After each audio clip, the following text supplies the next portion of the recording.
एक आया है अभी सैमसंग J4 प्लस J415F। ये मार्केट से आया है, अदर टेक्नीशियन इस पर काम कर चुके हैं और इसमें फोल्डर वगैरह सब लगा देख लिया है। इसमें दिक्कत क्या है कि ये जो है इसमें ना तो ग्राफिक्स आ रहा है ना लाइट आ रही है, नो लाइट नो ग्राफिक्स। तो आज हम इस पे वर्क करेंगे और इसको हम कोशिश करेंगे सही करने की। कहाँ से होता है, देखो मैंने चालू किया तो वाइब्रेट हुआ, तो अभी देखिए वाइब्रेट हुआ लेकिन यहाँ पर कुछ भी नहीं दिखाई दे रहा है। हम लाइट में भी देखते हैं तो कोई ग्राफिक्स नहीं है इसमें, ठीक है। तो ना तो इसमें ग्राफिक्स आ रहे हैं ना लाइट आ रही है। तो हम इसे खोल के हम चेक करते हैं कि इसमें प्रॉब्लम है कहाँ से आखिर, है ना। तो चलिए हम इसे खोल लेते हैं।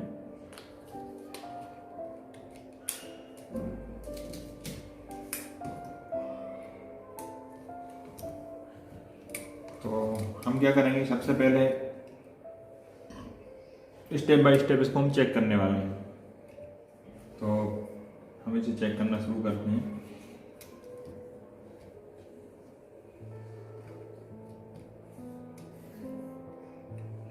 ये इसका लाइट सेक्शन है। इसमें आप देख पा रहे होंगे जो लाइट सेक्शन है वो ये देखिए, ये जो हमारी लाइट आईसी है, ठीक है, ये हमारा लाइट डायोड है, ये बूस्ट कॉइल है ना, ये आप सब देख पा रहे हैं, बूस्ट कॉइल है। और ये आस पास जो है ये बूस्ट कैपेसिटर लगा हुआ है, ठीक है। तो हम इसे स्कीमेटिक के द्वारा एक एक चीज़ में हम ट्रेस करने वाले हैं कि कहाँ से क्या दिक्कत आ रही है इसमें। तो हम इसमें डिस्प्ले लगा लेते हैं पहले।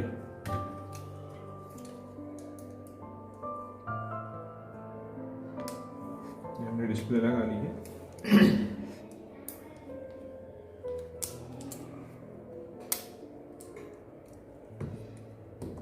और इसमें हम क्या करेंगे, या तो हम इस सेट को चालू करेंगे, नहीं तो हम इसमें चार्जिंग लगा लेंगे, क्योंकि चार्ज लगाते हैं तब भी लोगो आता है, लाइट तब भी आती है, और चालू करते हैं लाइट तब भी आती है। तो हम क्यों ना हम चार्जर लगा के ही इसको देखेंगे। और हम यहाँ स्कीमेटिक चार्जर में देखेंगे कि हाँ इसमें चार्जिंग ले ली है इसने।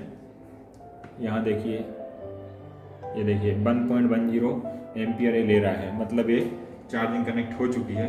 और सेट में मेरा वाइब्रेट कर चुका है, मतलब सेट में अभी लोगो आ चुका होगा, लेकिन ग्राफिक्स नहीं आने के कारण, लाइट नहीं आने के कारण हमें कुछ दिखाई नहीं दे रहा था। हम क्या करेंगे, मल्टीमीटर से सबसे पहले इसके अंदर लाइट सेक्शन में हम वोल्टेज चेक करेंगे। तो वोल्टेज चेक करने के लिए हम देखेंगे कि ये जो हमारा डायोड है, इसके ऊपर वोल्टेज हमारे बूस्ट वोल्टेज बनने चाहिए। तो यहाँ आप देख पा रहे होंगे हमारे ये जो मल्टीमीटर है, इस मल्टीमीटर में वोल्टेज 3.97 वोल्टेज आ रहा है, मतलब कि ये बैटरी के बराबर आ रहा है। और बैटरी के बराबर आने का मतलब होता है कि जो सर्किट है बूस्ट वोल्टेज नहीं बना रही है, ठीक है। तो हम इसमें एक चीज़ और देखते हैं कि -5 +5 वोल्टेज की सप्लाई बनती है, वो बन रही है कि नहीं। तो अब हम इसमें देखेंगे कि कौन से पे -5 बनती है, कौन से पे +5 वोल्टेज की सप्लाई बनती है, वो हम स्कीमेटिक में देखेंगे। तो ये जो हमारा सेक्शन है ये कहाँ पर है हम देख लेते हैं। ये जो आपको दिख रही है इसमें ये U6009 हमारी जो है, ये जो लाइट आईसी है जो हमने अभी आपको मैं दिखा रहा था डिस्प्ले में। तो मैं इसमें देखूंगा ये आईसी कहाँ पर है। तो ये आईसी ये देखिए यहाँ पर है ये आईसी, ठीक है। इस आईसी में आप देख पा रहे होंगे बहुत सारी पिन्स हैं, और इनमें एक पिन पे एक जो डायोड है वो हमारा है D6004। ये D6004 कौन सा है, तो हम यहाँ सर्किट लेआउट में देखेंगे। D6004 जो हमारा बूस्ट डायोड होता है, D6004 ये आप देख पा रहे होंगे, ये जो है ये D6004 है। तो ये कहाँ पर लगा है पीसीबी में, तो यहाँ पर हम देख पा रहे हैं कि पीसीबी अगर हम उसी तरीके से उसी एंगल में रखें जिस एंगल में हम स्कीमेटिक डायग्राम देख रहे हैं, तो D6004 की लोकेशन ये है, ये आप देख पा रहे हैं। ये जो है ये D6004 है, वहाँ पर भी वही दिख रहा है। उसके बाजू में एक कॉइल भी दिख रही है L6003। अब L6003 क्या है इसमें अंदर, तो हम देखेंगे L6003 हमारी ये जो है ये हमारी बूस्ट कॉइल है, ये आप देख पा रहे होंगे ये बूस्ट कॉइल है। तो यहाँ पर हमारा बूस्ट वोल्टेज बनना चाहिए था लेकिन नहीं बन रहा है। तो क्यों नहीं बन रहा है वो हमें देखना पड़ेगा।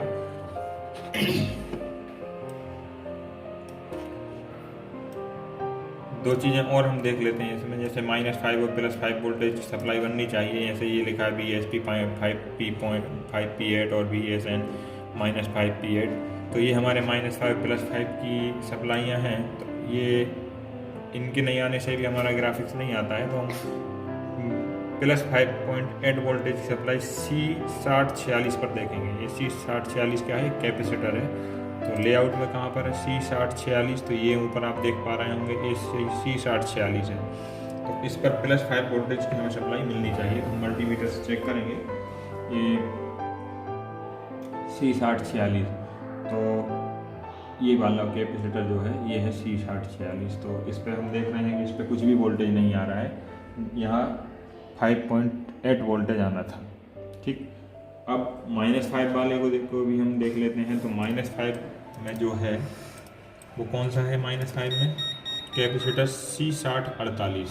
तो हम C6048 जो एक दिख रहा है 10 वोल्ट 10,000 नैनो फैराड का, तो हम इसमें देखते हैं कहाँ पर है। तो C6048 ये आप देख पा रहे हैं, ये इस तरफ लेफ्ट हैंड पर,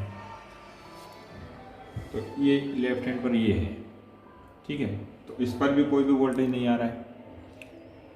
अब ये वोल्टेज तभी आते हैं तब ग्राफिक्स आते हैं, लेकिन अभी ये वोल्टेज नहीं आ रहे हैं। ठीक है, तो क्यों नहीं आ रहे हैं, क्या कारण है कि ये वोल्टेज नहीं आ रहे हैं। हमारी ग्राफिक्स आई थी, इस पर जब तक CPU कमांड नहीं करेगा ये इनेबल रहेगी, डिसेबल रहेगी। और जब ये डिसेबल रहेगी तो ना तो हमारे +5 वोल्टेज बनेंगे, ना -5 वोल्टेज बनेंगे, और ना ही हमारा बूस्ट वोल्टेज बनेगा। तो जब ये सब चीज़ें नहीं बनेंगी तो ग्राफिक्स भी नहीं आएगा। अब CPU कमांड देगा तो वो कहाँ से देगा, डाटा और क्लॉक से। तो डाटा और क्लॉक मिलना बहुत ज़रूरी है। तो सबसे पहले क्लॉक मिलनी ज़रूरी है, क्लॉक के बाद डाटा आता है। तो हम इसके डाटा और क्लॉक भी चेक कर लेंगे DSO से। तो इसके डाटा क्लॉक कहाँ पर है, तो हम इसमें देखते हैं कि ये देखिए D2 और C2 सीरियल क्लॉक और सीरियल डाटा है। और ये आया है हमारा LCD बैकलाइट I2C SCL के नाम से। तो हम इसे एक बार सर्च करते हैं कहाँ पर है। तो LCD BL I2C, हम इतना ये सर्च करेंगे तो हम देख पा रहे हैं कि हमारी वो लाइन सर्च हो रही है। उसके बाद ये कहाँ गई है तो आप देख पाएंगे ये लाइन जो है, ये देखिए ये दो रजिस्टर लगे हैं R3015 और R3016। अब R3015 और R3016 क्या हमारे इस PCB लेआउट में दिख रहे हैं हमें। हाँ, ये देखिए R3015 और R3016। तो हमें क्लॉक चेक करनी है तो किस पे आएगी क्लॉक, वो आएगी हमारी क्लॉक R3016 पर। तो हम यहाँ पर R3016 कहाँ पर है, बाहर साइड का। तो इस तरफ हम देखने वाले हैं R3016 कहाँ पर है। तो R3016 ये बाहर साइड का और R3015 ये अंदर का है। तो हमें इस पर क्लॉक चेक करनी है। हम DSO से क्लॉक चेक करते हैं। एक बार हम इसको लोगो पे लाने के लिए फिर से हम चार्जर निकाल के फिर चार्जर लगाएंगे ताकि फिर से कनेक्ट हो, वाइब्रेट हो और लोगो पे आए। तो एक मैंने इसकी प्रोब को ग्राउंड किया, दूसरी प्रोब को मैंने एक क्लॉक वाले रजिस्टर पर लगाया। देखिए यहाँ पर कोई भी क्लॉक और कोई भी डाटा की हमें कोई भी रीड मतलब यहाँ पर कोई भी पल्स नहीं आ रही है जो कि यहाँ पर आनी चाहिए थी। अब ये क्यों नहीं आ रही है, CPU इसको जो पल्स देता है वो क्यों नहीं दे रहा है, क्लॉक क्यों नहीं दे रहा है CPU। तो उसका कारण कुछ और भी हो सकता है। तो हमें वो पता करने के लिए इसका पूरा एक एक मेजरमेंट करना होगा, एक एक सप्लाई चेक करनी होगी कि ऐसा क्या है कि जिसकी वजह से CPU इसको क्लॉक नहीं भेज रहा है। वो क्लॉक भेजेगा तभी IC एक दूसरे से बात मतलब कम्युनिकेशन करेगी और डाटा भेजेगी। तो एक बार मैं इसे निकाल के इसके डिस्प्ले कनेक्टर पे भी देख लेते हैं कि डिस्प्ले पर कौन कौन सी सप्लाइयाँ ज़रूरी होती हैं जो कि आ रही हैं कि नहीं आ रही हैं। किसी सप्लाई के गायब होने से भी CPU कम्युनिकेट नहीं करेगा। तो ये जो है हमारा डिस्प्ले कनेक्टर है, आप देख पा रहे होंगे। मैं इसमें भी निकाल लेता हूँ ये कहाँ पर है, अपने स्कीमेटिक में देख लेता हूँ। ये डिस्प्ले कनेक्टर है, तो मैं भी जैसा उसमें दिखाई दे रहा है उसी टाइप से मैं इसको भी यहाँ पर कर लेता हूँ। तो अब मैं इसमें जाता हूँ, U6002 हमारा डिस्प्ले कनेक्टर है, तो मैं यहाँ पर U6002 को सर्च करूँगा। ये कहाँ पर है इसके मैं तो मैं इसको कॉपी करके यहाँ पर मैं सर्च करूँगा। तो ये देखिए ये आ गया है मेरा U6002 एक डिस्प्ले कनेक्टर है। तो इसमें आप देख पा रहे होंगे कि ये जो लाइन दिख रही हैं, ये जो लाइन है जैसे MIPI DSI 0 डाटा 2P फिर 2M, ये सारी डाटा की लाइन है, ठीक है। तो हम क्या करेंगे, हो सकता है कि इसमें से कोई हमारा डाटा जो है, कोई डाटा मिस डाटा की लाइन मिस हो, जिसके वजह से CPU कम्युनिकेट नहीं कर रहा हो सकता है LCD PC कंट्रोल की लाइन, या हो सकता है कि इनमें से जो वोल्टेज रिक्वायर्ड वोल्टेज होते हैं, कोई एक वोल्टेज मिस हो गया हो जिसके वजह से हमारा CPU कम्युनिकेट नहीं कर पा रहा हो। तो हम शुरू करते हैं इसकी पिन नंबर 1 से चेक करना है इसको। तो ये कितने पिन का है, ये 40 पिन का कनेक्टर है, ठीक है। तो पिन नंबर 1 हमारी ग्राउंड, ये देखिए हमारी पिन नंबर 1 ग्राउंड है। फिर पिन नंबर 2 पे हमारा LCD बैकलाइट कंट्रोल है। फिर हमारा इसमें देखिए ये मैं सब आपको दिखा रहा हूँ, तो मैं 1 बाय 1 ये मैं चेक करने वाला हूँ। तो हम इसको मल्टीमीटर में डायोड की रेंज में हम चेक करने वाले हैं इसको। ये डायोड की रेंज मैंने सेट की। अब डायोड की रेंज सेट करने के बाद मुझे इसकी पिन नंबर 1 देखनी है कि पिन नंबर 1 कौन सी है, 2 कौन सी है, 3 कौन सी है, ठीक है। देखिए इस तरफ की सीधी पहचान है कि इसमें 2 लाइन जो हैं वो डाटा की हैं, फिर एक ग्राउंड है, फिर 2 डाटा की, फिर एक ग्राउंड। तो जिस तरफ भी अगर मुझे इस टाइप का कोई भी ऐसा कनेक्शन मिलता है जो कि एक ग्राउंड 2 पर सब मुझे मतलब रीडिंग आती है, तो वो उस तरफ की हमारी जो है वो डाटा लाइन होती हैं। इसमें हमको क्या देखना है कि एक लाइन ग्राउंड है, फिर 2 लाइन पर रीडिंग है, फिर उसके बाद एक ग्राउंड है। तो मतलब ये जो है ये हमारी डाटा की लाइनें हैं, जो कि 2 डाटा की लाइन हमारी रीडिंग आ रही है और एक हमारी ग्राउंड आ रही है, फिर 2 पे रीडिंग आ रही है। मतलब यहाँ जब तक रीडिंग आ रही है मतलब ये डाटा की लाइन हमारी ओके हैं।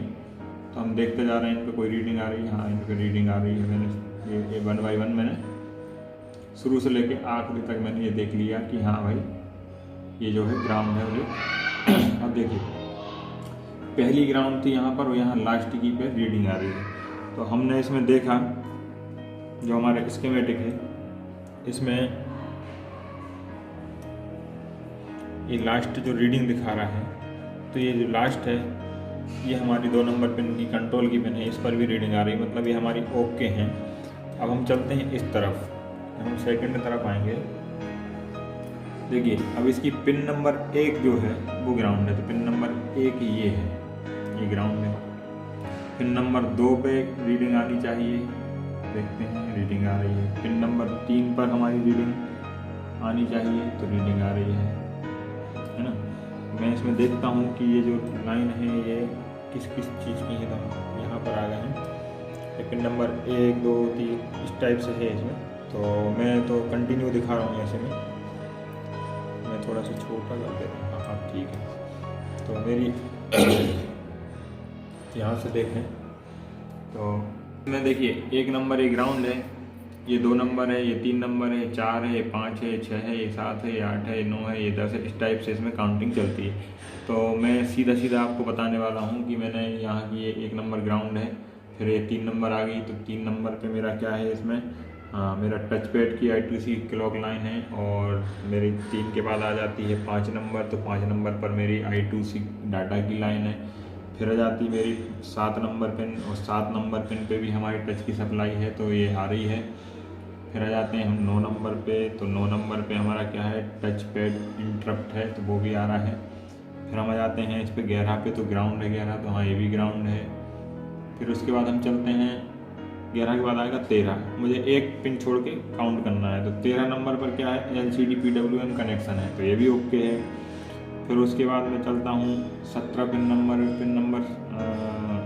15 पर, तो पिन नंबर 15 पर LCD GPIO, ये भी ओके है। फिर मैं चलता हूँ इसमें पिन नंबर 19 पर, तो पिन नंबर 19 पर क्या है, मेरी रीसेट की लाइन है, तो मैं देखता हूँ हाँ ये भी ओके है। फिर उसके बाद मैं चलता हूँ पिन नंबर 21 पे, इस पर ये भी ओके है। पिन नंबर 21 के बाद मैं चलता हूँ पिन नंबर 23 पर, तो पिन नंबर 23 पर भी मेरी सप्लाई आ रही है। तो पिन नंबर 25 मेरा NC है, मतलब नॉट कनेक्ट। पिन नंबर 27 में NC है, ये भी नॉट कनेक्ट, ये भी ओके है। फिर पिन नंबर मेरा 29 जो है उस पर सप्लाई आनी चाहिए। कैथोड जो हमारे LCD की बैकलाइट का नेगेटिव पॉइंट होता है, इन पर 2 पॉइंट पर होता है, दोनों पर आ रहा है 29 और 31 पर। और पिन नंबर 33 पे मैं जाता हूँ, तो ये मेरी एनोड है, जिस पर मुझे 20 वोल्टेज की सप्लाई मिलनी चाहिए है। जब मेरा बूस्ट वोल्टेज बनने लगेगा तो इस पर आएगा, और मेरी लास्ट की जो पिन है वो शायद ग्राउंड है या NC है। तो ये मेरी लास्ट की 33 नंबर NC है, इसलिए यहाँ पर कोई भी सप्लाई नहीं आ रही है। तो यहाँ तक मैंने देखा कि कूल टेस्टिंग में सब कुछ ओके मिला हमें। तो हम इसमें अब हॉट टेस्टिंग में वोल्टेज देख ले रहे हैं कि LCD पर जो रिक्वायर्ड वोल्टेज हैं वो मिल रहे हैं कि नहीं। तो वो वोल्टेज चेक करने के लिए मैं इसको चार्ज पे लगाऊंगा ताकि इस पर वोल्टेज बने, और मल्टीमीटर को मैं DC रेंज में सेट करूंगा। तो DC वोल्टेज पे मैंने इसको लगा लिया है। अब मैं इसमें चेक करने जा रहा हूँ कि इसमें रिक्वायर्ड वोल्टेज जो हैं वो एनोड पर मेरे 31 नंबर पिन पर एनोड है, और उस 31 नंबर पिन को मैं थोड़ा ऐसा घुमा के दिखाना चाहूँगा ताकि मुझे दिक्कत ना हो। ये मेरी पिन नंबर जो है 31 है, और इस पर मैं देखता हूँ तो मुझे बूस्ट वोल्टेज 20 वोल्टेज मिलना चाहिए, लेकिन यहाँ पर अभी बैटरी के बराबर 4.3 वोल्टेज आ रहा है, जो कि बहुत कम है। और उसके बाद एनोड कैथोड पर कोई वोल्टेज नहीं मिलेगा। फिर मैं देखूंगा कि मेरी -5 और +5 की जो सप्लाई है, तो 25 नंबर पिन पर मेरी जो है वो -5 वोल्टेज है। तो वो -5 और +5 मेरा वहाँ भी नहीं बन रहा है, तो यहाँ से कहाँ आएगा, तो ये भी छोड़ देता हूँ। उसके बाद मैं देखता हूँ जो LCD की VDD सप्लाई 1.8 की जो है, जो कि बहुत ज़रूरी सप्लाई है, ये आ रही है कि नहीं, क्योंकि ये आएगी तभी हमारा मतलब CPU को पता चलेगा कि LCD लगी हुई है। ये उसको आइडेंटिफाई करती है LCD को, और ये सप्लाई आएगी तभी CPU हमारा ग्राफिक्स और लाइट के लिए ग्राफिक्स और लाइट के सेक्शन को इनेबल करेगा। तो इसमें 1.8 वोल्टेज सप्लाई कितने नंबर पिन, मेरी 21 नंबर पिन पर। तो मैं नीचे से गिनना शुरू करूँगा, 1, फिर 1 छोड़ के 3, फिर 5, फिर 7, 9, फिर 11, फिर 13, और फिर 15, फिर 17, फिर 19 और फिर 21। तो मेरे हिसाब से यही मोटी वाली जो लाइन है, इस पर मेरा 1.8 वोल्टेज आना चाहिए। यहाँ पर देखिए, यहाँ पर मेरा वोल्टेज 1.8 मिलना था, लेकिन नहीं मिल रहा है, और जो कि बहुत ज़रूरी सप्लाई है, जो कि यहाँ पर कोई भी वोल्टेज नहीं आ रहा है। यहाँ पर वोल्टेज आना बहुत ज़रूरी होता है, और यहाँ पर आना ही आना था, ठीक है। तो यहाँ पर वोल्टेज नहीं मिलने के कारण ही हमारे जो ग्राफिक्स हैं वो नहीं आ रहे हैं, ठीक है। तो यहाँ पर मुझे ये वोल्टेज चेक करना था, और वो वोल्टेज नहीं आ रहा है। इस वोल्टेज को मैं देखूंगा कहाँ से ब्रेक हुआ है। तो मैं स्कीमेटिक में जाऊंगा, और स्कीमेटिक में देखने वाला हूँ ये वोल्टेज कहाँ से मेरा गायब हुआ है। तो ये है LCD 1.8 वोल्टेज की सप्लाई, और ये देखिए यहाँ पर कॉपी करता हूँ और मैं सर्च करता हूँ तो ये कहाँ पर पहुँचा है। तो यहाँ पर हम देखेंगे कि ये आया है एक LDO में।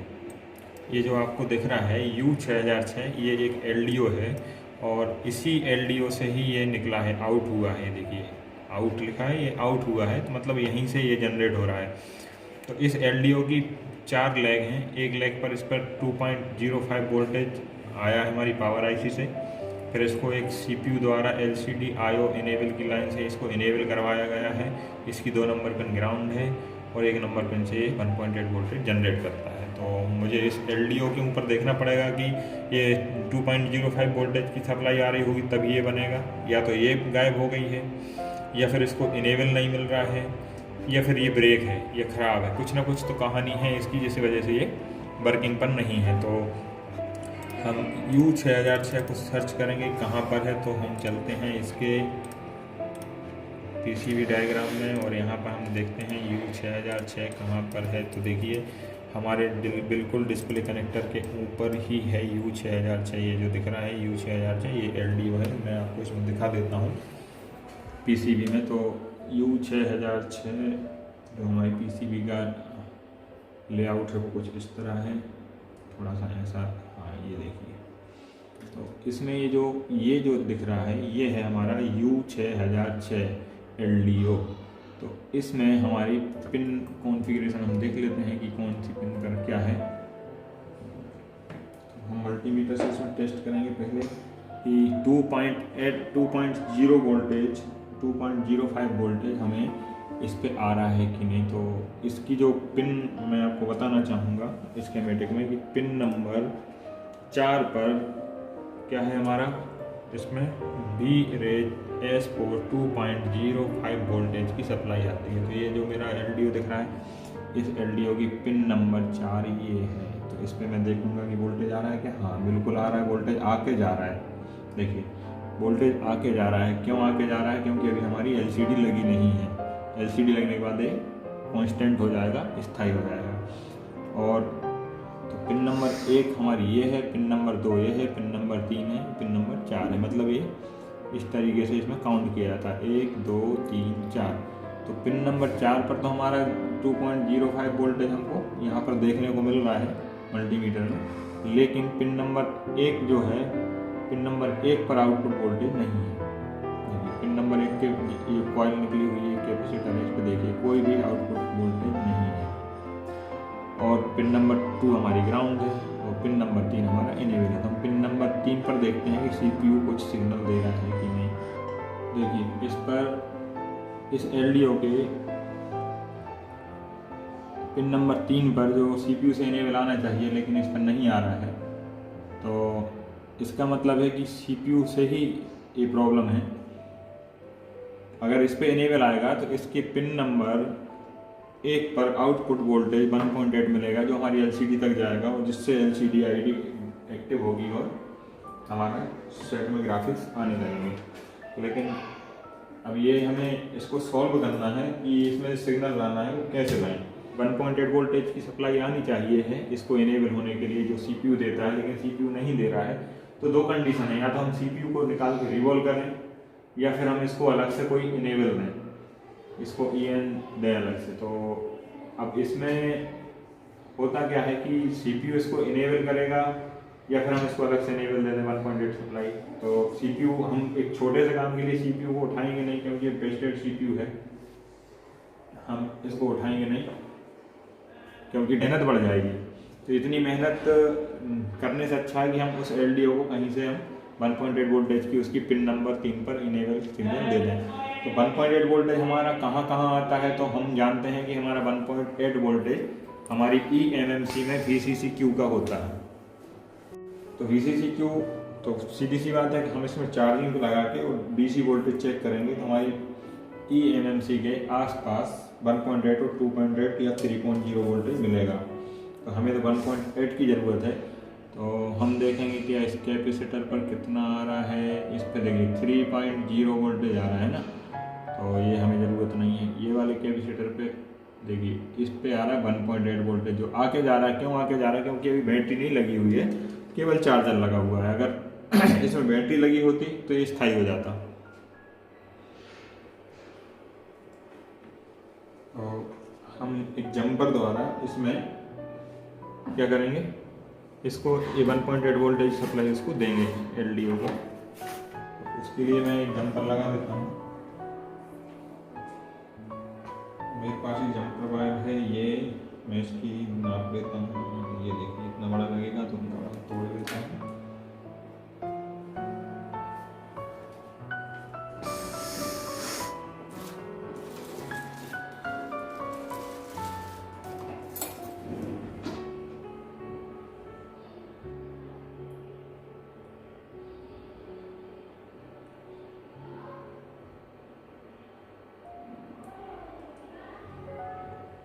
ठीक है, तो मैंने इसमें थोड़ा सा फ्लक्स लगा लिया है और मैं इसमें जंपर लगाने वाला हूँ इस कैपेसिटर।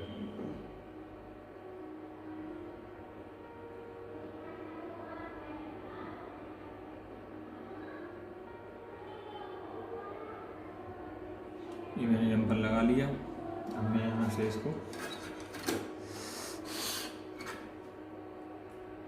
यहाँ से उठा करके थोड़ा सा यहाँ पर करके थोड़ा सा यहाँ घुमा करके एलडीओ तक पहुँचाता हूँ। थोड़ा सा एक्स्ट्रा काट देता हूँ ताकि लगाने में दिक्कत ना हो। देखिए जम्पर मैंने लगा दिया है। देखिए ये जम्पर मैंने ये लगा दिया यहाँ पर 1.8 वोल्ट की सप्लाई से। और अभी मैं यहाँ हमने देखा था कि इस एलडीओ के ऊपर 2.8 वोल्टेज तो 2.0 वोल्टेज तो आ रहा था, लेकिन क्या हो रहा था इसमें हमारे एलडीओ की पिन नंबर 1 से आउट नहीं हो रहा था ना। तो पिन नंबर 1 पे देखिए, पिन नंबर ये जो हमारी ये है, ये एलडीओ की पिन है जिस पर हम देखा है कि अभी 2.0 वोल्टेज आ रहा है। और इनेबल पर हमने 1.8 दिया है, तो इनेबल पे भी 1.8 आने लगा है। तो इस पर भी 1.8 जनरेट होना चाहिए पिन नंबर 1 पर। तो हम देख पा रहे हैं, ये देखिए जनरेट होने लगा है। तो मतलब ये है कि हमारा एलडीओ तो सही था, लेकिन उसको यहाँ पर इनेबल नहीं मिल रहा था। हमने उसको इनेबल दे दिया है, तो पिन नंबर 1 पर हमारा क्या है, वोल्टेज आ गया। ये है वो पिन जिस पर वोल्टेज 1.8 आना था। अब देखिए इस पर भी 1.8 आने लगा है, मतलब कि हमारी ये सप्लाई जो है ऑन हो चुकी है, मतलब क्लियर हो चुकी है। और हमारे जो सर्किट है वो बूस्ट वोल्टेज भी बनाएगी और अब ग्राफिक्स भी बनाएगी। तो हम एक बार सर्किट में देख लेते हैं कि जो हमारी लाइट की सर्किट है वो वर्किंग पर आ गई है कि नहीं। मैंने इसको चार्ज पर लगा लिया है। मैं देखूंगा -5 वोल्टेज की लाइन। देखिए -5.8 वोल्टेज जो आना था वो भी आ रहा है, और दूसरा कैपेसिटर पर हमारा आना था +5 वोल्टेज। तो देखिए +5.79 मतलब +5.8 वोल्टेज भी आने लगा है। तो हमारा बूस्ट वोल्टेज भी आ रहा होगा, तो हम बूस्ट वोल्टेज पे देखेंगे। देखिए 18.33 वोल्टेज आने लगा है। मतलब हमारी ये सर्किट है एकदम प्रॉपर वर्क करने लगी है। इसका मतलब ये है कि इसमें लाइट और ग्राफिक्स सब कुछ आ गया होगा। तो हम इसको पलट के देखेंगे तो देखिए हमारा लाइट और ग्राफिक्स कंप्लीट तैयार हो चुका है, रेडी हो चुका है। हम एक बार इस सेट को ऑन और करके दिखाएंगे। देखिए ये हमारा सेट ऑन भी हो गया है, ग्राफिक्स भी आ गए हैं। तो सारी प्रॉब्लम जो थी वो हमारी एलडीओ से थी। जो हमारा एलडीओ था वो डिसेबल पड़ा था, वो इसकी जो वर्किंग सप्लाई है वो नहीं जनरेट कर रहा था। तो हमने जब इसको ट्रेस किया स्टेप बाय स्टेप, तो हमने पाया कि हमारी कौन सी लाइन ब्रेक है। तो हमने वो लाइन जब बनाई, और बनाने के बाद रिजल्ट आप देख सकते हैं कि हमारा सेट बिल्कुल सक्सेस हो गया है। तो ये जो फॉल्ट था हमारा, ये फॉल्ट इस एलडीओ की वजह से था। ये जो हम देख पा रहे हैं इस एलडीओ की वजह से ये फॉल्ट बना था, क्योंकि इस एलडीओ को एक्टिव होने के लिए यहाँ पर सीपीयू इसको इनेबल नहीं दे रहा था, जिसकी वजह से ये आउटपुट भी हमें नहीं दे रहा था। तो इस एलडीओ को हमने अदर पावर सप्लाई देके और इसको इनेबल करवाया है। तो आपने देखा कि इस सेट में प्रॉब्लम कहाँ से थी। प्रॉब्लम मतलब ये थी कि इसमें ग्राफिक्स नहीं आ रहे थे, लाइट भी नहीं आ रही थी। तो उस कंडीशन में एक नॉर्मली दिमाग में यही बात आती है कि हो सकता है हमारी लाइट ऐसी ख़राब हो या हमारा फोल्डर ख़राब हो। तो फोल्डर लगा के तो पहले ही लोग देख चुके हैं इसमें। तो इसमें जब फाइनली पता किया हमने कि एक छोटी सी एक सिग्नल की वजह से इसमें ग्राफिक्स और लाइट चली गई थी। और इसमें तो मैंने आपको ये सब बताया कि किस तरीके से फॉल्ट को फाइंड किया जाता है, किस तरीके से हम ग्राफिक्स में मतलब फॉल्ट को फाइंड करते हैं। जैसे बैक लाइट नहीं आ रही है या ग्राफिक्स नहीं आ रहे हैं, तो कोई सा भी मोबाइल हो, सब मोबाइल के लिए अलग अलग थ्योरी होती है, अलग अलग हर एक मदरबोर्ड का जो लाइट सेक्शन ग्राफिक्स सेक्शन अलग होता है। तो हर एक मदरबोर्ड पर किस टाइप से काम करना है, क्या क्या रिक्वायरमेंट होती हैं, कितनी सप्लाइयाँ होती हैं, हर एक सप्लाई का डीपली नॉलेज होना बहुत ज़रूरी है। तभी हम एक परफेक्ट टेक्नीशियन बन सकते हैं और एक मतलब तरीके से किसी भी मोबाइल का फॉल्ट फाइंड करके और उसको हम रिपेयर कर सकते हैं। तो अगर आपको भी इस तरीके से कोई मतलब इस तरीके से आपको भी डीपली नॉलेज लेना है तो आप हमारे इंस्टीट्यूट को ज्वाइन कर सकते हैं। हम स्कीमेटिक लेवल पर आपको स्कीमेटिक लेवल ट्रबल शूटिंग और कंपोनेंट का डीपली नॉलेज देते हैं, और इसी नॉलेज से आप मोबाइल में कोई भी फॉल्ट आए, आप उस फॉल्ट को प्रॉपर ट्रेस करके और फाइंड करके उसको सॉर्ट आउट भी कर सकते हैं, जिससे कि आपका समय बचेगा और आप जिस मोबाइल में आप मतलब मेहनत करेंगे वो बनेगा ही बनेगा। ठीक है, ऐसा नहीं है कि जब क्या है कि टेक्नीशियन को कोई नॉलेज नहीं होता इस टाइप का, तो वो क्या करता है, वो एक जहाँ 10 मिनट का काम होता है किसी मोबाइल के अंदर, वो 2-2 3-3 घंटे सारा दिन उसमें लगा रहता है और आखिर में जब वो फेल हो जाता है ना, तो आखिर में वो उसको वापस कर देता है और उसकी मेहनत समय सब खराब हो जाता है। तो इस तरीके से अपना समय और मेहनत खराब ना करें, अपने आप को अपग्रेड करें समय के साथ। जो टेक्नोलॉजी बदल रही है उस टेक्नोलॉजी को समझें और मोबाइल का एक अच्छा टेक्नीशियन बनें। ठीक है, तो मतलब मेरा जो मकसद था वो आपको एक प्रॉपर वे में कैसे मोबाइल रिपेयर किया जाता है वो समझाना था। मैंने आपको दिखाया इस मोबाइल में किस तरीके से मैंने एक जो है प्रॉब्लम को सॉल्व किया है। इसकी प्रॉब्लम तो CPU से थी, तो ऐसा टाइम और मेहनत बचाने के लिए मैंने इसको जो उसकी रिक्वायरमेंट थी मैंने दूसरी जगह से पूरी करा दी और वो हमारी सर्किट वर्किंग पर आ गई।